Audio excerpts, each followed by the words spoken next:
নমস্কার, আজ পাটিসাপটার জন্য ঘরোয়া উপকরণে খুব সহজে ক্ষীর বানাবো। চলুন শুরু করি। ক্ষীর বানানোর জন্য এখানে আছে দুধ, এটা গুঁড়ো দুধ, আর এখানে গুড়। আমি এখন দুধটা কড়াইয়ে দিচ্ছি। আমি দুধটা এখন জাল দিচ্ছি। দুধটার মধ্যে আমি একটু গুঁড়ো দুধ দিচ্ছি।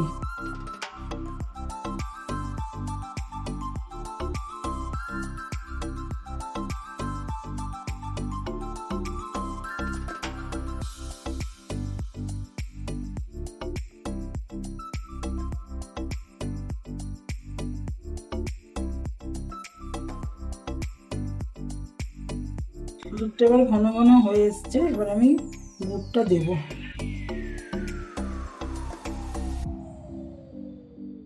এবার ক্ষীরটা রেডি হয়ে গেছে, এবার আমি নামিয়ে নেবো ক্ষীরটা।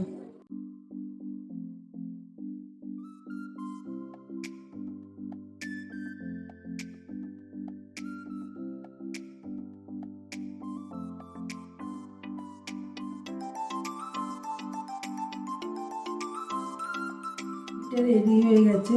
আমরা তো দোকানের ক্ষীর সবসময় খাই, এটা ঘরে বানানো ক্ষীর। দেখতেও যেমন ভালো হয়েছে, খেতেও তেমন সুস্বাদু।